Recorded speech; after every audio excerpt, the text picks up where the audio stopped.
दोस्तों, जनगणना इतिहास से संबंधित अपने ऐसे महत्वपूर्ण तथ्यों की इस वीडियो में बात करेंगे जो परीक्षा में पूछे जाएंगे। अब आगे 2027 के आंकड़े आने के बाद जो इसकी हिस्ट्री है जनगणना की, वो भी बहुत इम्पोर्टेंट हो जाएगी। तो चलिए शुरू करते हैं। सबसे पहले दोस्तों, जो जनगणना है ये रोमन साम्राज्य में हुई थी। इसका जो एक रोमन साम्राज्य का कैडेस्ट्रल सर्वे था, वो दुनिया में जनगणना के सबसे प्राचीनतम प्रमाण माना जाता है।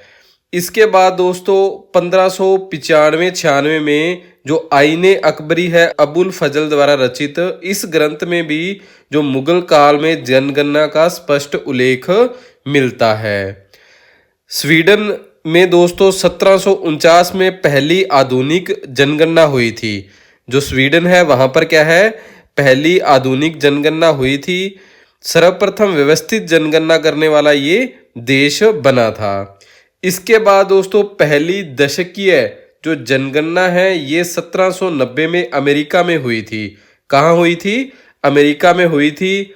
इसके बाद हर 10 वर्ष बाद जो नियमित रूप से जनगणना करने का एक मानक निर्धारित किया गया और जनगणना विश्व में हर 10 वर्ष बाद होने लगी थी। इसके बाद दोस्तों इलाहाबाद में 1824 में और बनारस में 1827 और 28 में जेम्स प्रिंसेप द्वारा एक सर्वेक्षण किया गया, यानी कि एक जनगणना की गई जो क्या है, अपूर्ण जनगणना थी या इनकम्प्लीट अपने कह सकते हैं, पूरी नहीं की गई थी।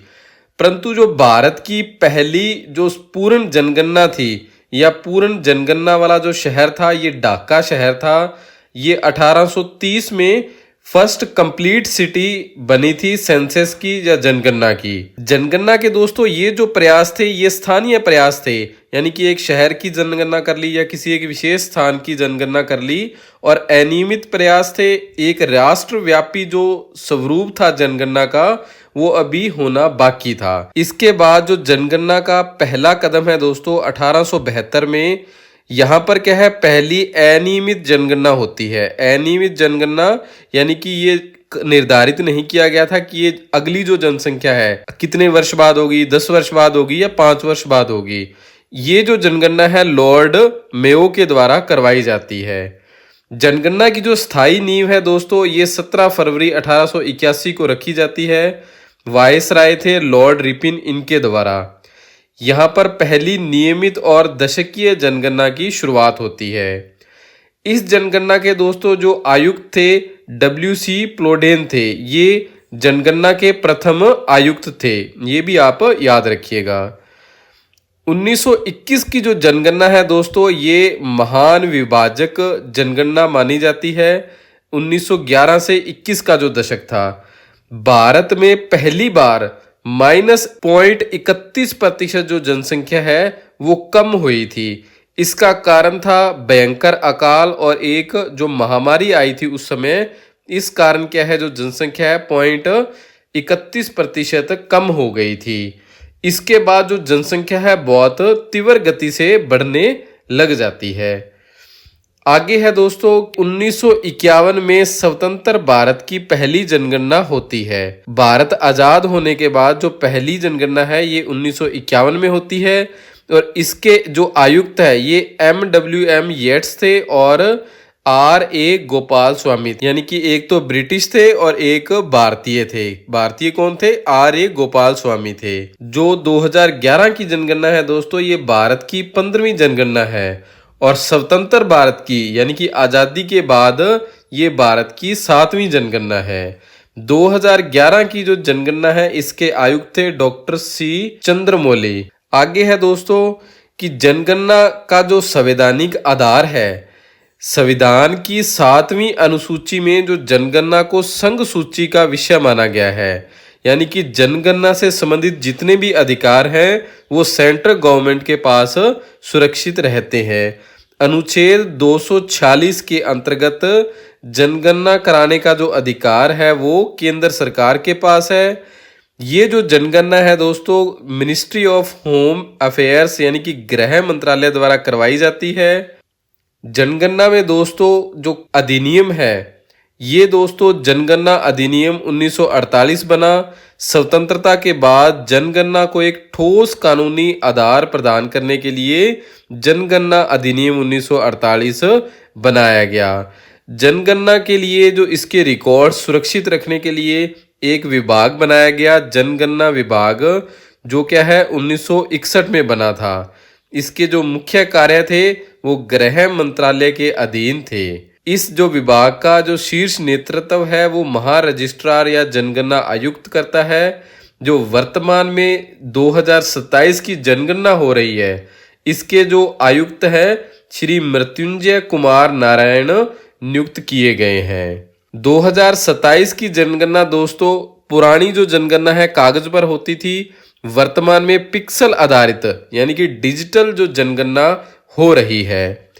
जो परंपरागत अपनी जनगणना थी दोस्तों, ये कागजी फॉर्म और मैनुअल रजिस्टर पर होती थी, परंतु 2027 की जनगणना मोबाइल ऐप और क्लाउड आधारित डिजिटल सिस्टम पर हो रही है। इसकी जो कार्य प्रणाली थी 2011 वाली जनसंख्या की, ये केवल प्रांगणक यानी कि जो जनगणना करने वाले अधिकारी हैं वो घर घर जाकर जनगणना पूछते थे कि आपके घर में कितने लोग हैं, मकान कैसा है, वो सब चीज़ें मैन्युअली नोट करते थे। परंतु जो जनगणना 2027 हो रही है ये पूर्ण रूप से डिजिटल है। इसके लिए जो स्वयं जो मुखिया है घर का, वो क्या है जनगणना कर सकता है डिजिटली, जो इसकी साइट है उस पर जाकर। 2011 की जो जनगणना है इसमें सामान्य जनसंख्यिकीय डाटा लिया जाता था, और 2027 की जो जनगणना हो रही है दोस्तों, इसमें पहली बार भारत में पूर्ण जाति गणना की जाएगी। भारत में पहली बार हो रहा है कि जातिगत जनगणना 2027 में की जा रही है। दोस्तों जनगणना हर 10 वर्ष बाद होती है। ये जनगणना 2021 में होनी थी, परंतु कोविड के कारण 2027 में हो रही है। जो परंपरागत अपनी जनगणना है दोस्तों, इसका जो डाटा संकलन में कई वर्ष लग जाते थे, क्योंकि ये डाटा मैन्युअली तैयार किया जाता था, तो इसको संकलन करने में, इकट्ठा करने में बहुत समय लगता था। परंतु वर्तमान में डिजिटल प्रक्रिया के कारण तीव्र और लगभग रियल टाइम डेटा उपलब्ध होगा।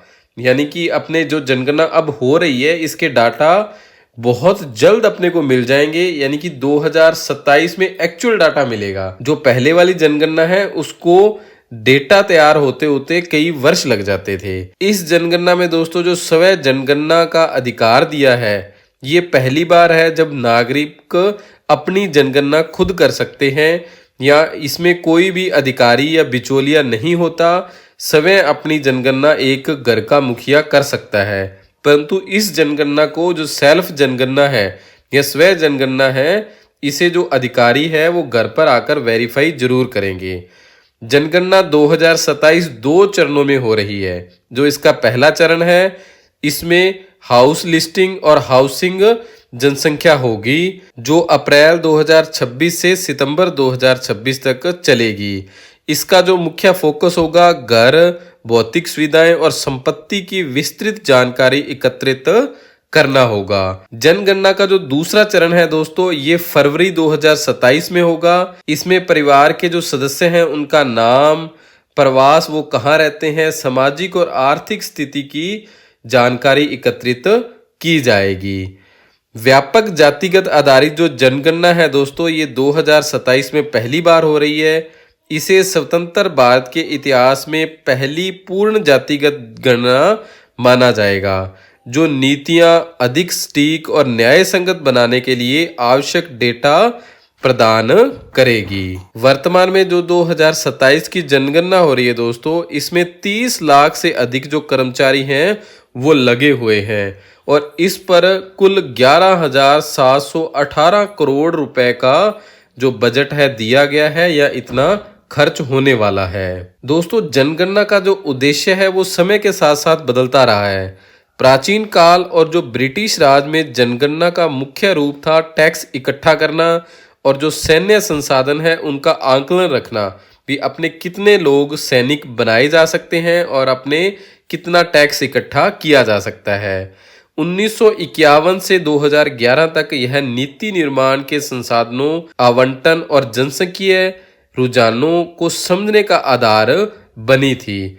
परंतु जो वर्तमान में डिजिटल जनगणना हो रही है, ये जातिगत डेटा के साथ यह भारतीय समाज के सामाजिक आर्थिक ताने बाने का एक वास्तविक और पारदर्शी रियल टाइम अक्स अपने को बनाकर देने वाली है। अब दोस्तों, अगर आपको हमारे कलर प्रिंटेड नोट्स चाहिए तो आप 8619845353 पर हमें व्हाट्सएप मैसेज कर सकते हैं, या हमारी एप्लीकेशन जीके से जॉब तक पर जाकर इसकी पीडीएफ भी डाउनलोड कर सकते हैं। दोस्तों, टॉपिक वाइज सभी टॉपिकों का जो टेस्ट है वो हमने हमारी एप्लीकेशन पर अपलोड कर दिए हैं। प्रत्येक जो टेस्ट है उसमें आपको कम से कम 80 से लेकर 200 तक प्रश्न मिलने वाले हैं। आप उस टेस्ट देने के बाद अपनी स्थिति जान सकते हैं कि आपको किस टॉपिक की ओर ज्यादा ध्यान देना है। अगर आप वो टेस्ट लेंगे तो आपकी तैयारी और मजबूत होगी।